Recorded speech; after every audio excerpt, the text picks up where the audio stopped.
Bonjour et bienvenue dans cette nouvelle vidéo sur la description d'un mouvement. Pour étudier le mouvement d'un point, il est indispensable de préciser au préalable la position de l'observateur. En effet, si celui-ci se trouve au bord de la route, la valve de la roue décrira une cycloïde et l'axe de la roue une droite. Par contre, s'il est sur le vélo, la valve décrira un cercle et l'axe de la roue sera immobile. Le mouvement est donc relatif à l'observateur. Il est donc nécessaire de définir un référentiel d'étude avant de décrire tout mouvement. Le référentiel est le solide de référence par rapport auquel on étudie le mouvement d'un point. On lui associe généralement un repère d'espace qui donne la position du point et un repère de temps pour pouvoir associer une date à une position. Dans les référentiels connus, on peut citer le référentiel terrestre pour étudier les mouvements sur Terre. Le deuxième référentiel qu'il faut connaître, c'est le référentiel géocentrique. Il est utilisé pour étudier les trajectoires des objets qui sont des satellites de la Terre, comme le satellite qu'on voit ici, ou alors la Lune. Son centre est le centre de la Terre avec 3 axes dirigés vers les étoiles fixes. Le dernier référentiel qu'il faut connaître, c'est le référentiel lié au Soleil. C'est le référentiel héliocentrique. Il est utilisé pour étudier le mouvement des planètes autour du Soleil. Le mouvement, c'est un ensemble de positions successives occupées par un objet au cours du temps. Pour déterminer la nature de la trajectoire, on peut réaliser ce qu'on appelle une chronophotographie. C'est ce qu'on voit là, c'est-à-dire suivre l'objet à intervalles de temps réguliers. On peut choisir n'importe quel point, mais à ce moment-là, la trajectoire peut être compliquée, comme pour le point rouge que l'on voit ici. Donc on choisit généralement un point particulier qui s'appelle le centre de gravité ou le centre d'inertie. Pour ce point particulier, la trajectoire est beaucoup plus simple. Vous voyez ici, c'est une droite. Donc pour décrire le mouvement, il faudra définir l'objet dont on étudie le mouvement. C'est ce qu'on appelle le système. Il faudra décrire la trajectoire, c'est-à-dire l'ensemble des positions successives occupées par le système. Et il faudra décrire l'évolution de la vitesse, c'est-à-dire comment varie la vitesse. Voici 3 trajectoires qu'il faudra connaître. La droite, c'est ce qu'on appelle le mouvement rectiligne. Le cercle, ou une portion de cercle, on dira mouvement circulaire. Et dans le reste des cas, on parlera, pour une courbe, de trajectoire curviligne. Étudions comme exemple le mouvement d'un ballon.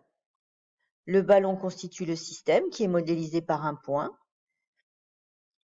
Il est nécessaire de définir un repère auquel on associe une horloge. C'est le référentiel. On repère à intervalles de temps réguliers les positions successives du ballon au cours du temps. C'est la trajectoire.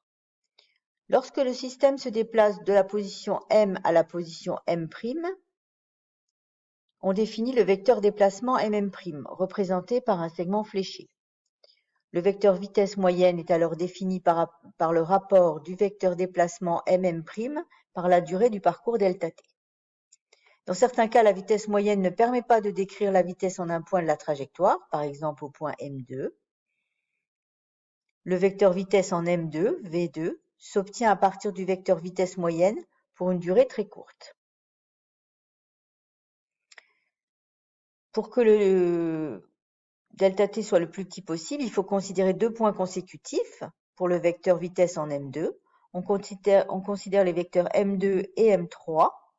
Le vecteur vitesse V2 est alors défini par le rapport du vecteur déplacement M2, M3 sur la durée de parcours. Le vecteur M2, M3 est tangent à la trajectoire, donc le vecteur V2 est aussi tangent à la trajectoire. Plaçons-nous maintenant dans le cas simple d'un mouvement rectiligne. On repère toutes les 200 millisecondes les positions d'une voiture modélisée par le point M. L'ensemble des positions M1 à M7 sont alignées, donc le mouvement est rectiligne. Comment représenter le vecteur vitesse en un point? Choisissons par exemple le point M4. Calculons tout d'abord sa valeur. Cette valeur se calcule par le rapport de la distance M4-M5 sur la durée du parcours.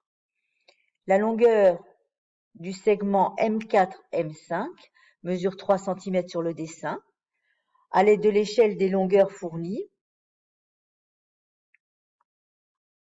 2 cm pardon, sur le dessin, à l'aide de l'échelle des longueurs fournies, on trouve que la distance M4-M5 vaut 3 mètres. La durée qui s'est écoulée entre les points M4 et M5 est égale à 200 millisecondes. On obtient alors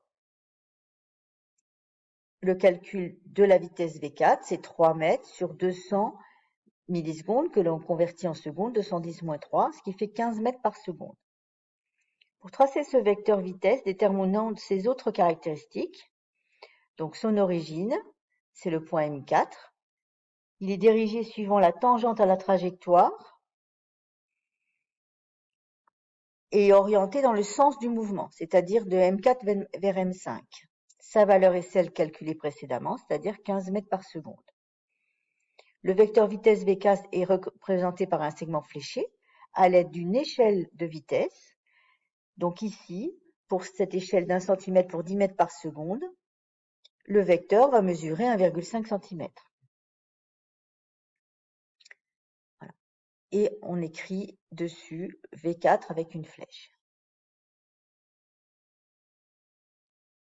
Alors, si la valeur de la vitesse augmente, c'est ce qu'on voit ici, le mouvement est dit accéléré. Si la valeur de la vitesse diminue, le mouvement est dit décéléré. Et si la vitesse est constante, le mouvement est uniforme. Que faut-il retenir? Tout d'abord, il faut définir le système. C'est le solide ou le point dont on étudie le mouvement et sur lequel s'appliquent les forces. Il faut définir un référentiel, solide ou observateur par rapport auquel on repère le mouvement, composé d'un repère spatial et d'un repère temporel. Il faut connaître les trois référentiels les plus connus, référentiel terrestre, référentiel géocentrique et le référentiel héliocentrique. Et la trajectoire, c'est l'ensemble des positions successives occupées par le système au cours du temps. Le vecteur vitesse moyenne est donné par le rapport du vecteur déplacement sur la durée du parcours delta t.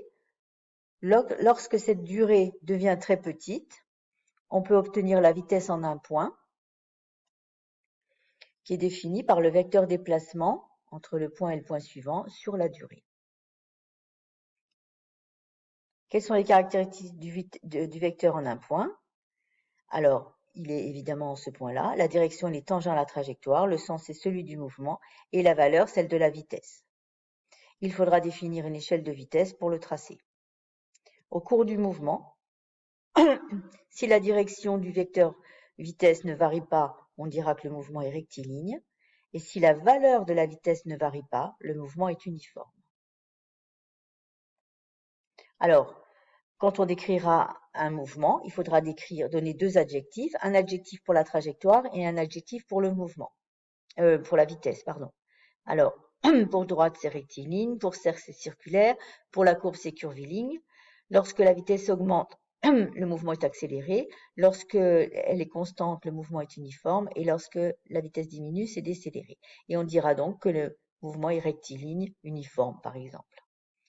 Merci de votre attention et n'oubliez pas d'aller faire le formulaire.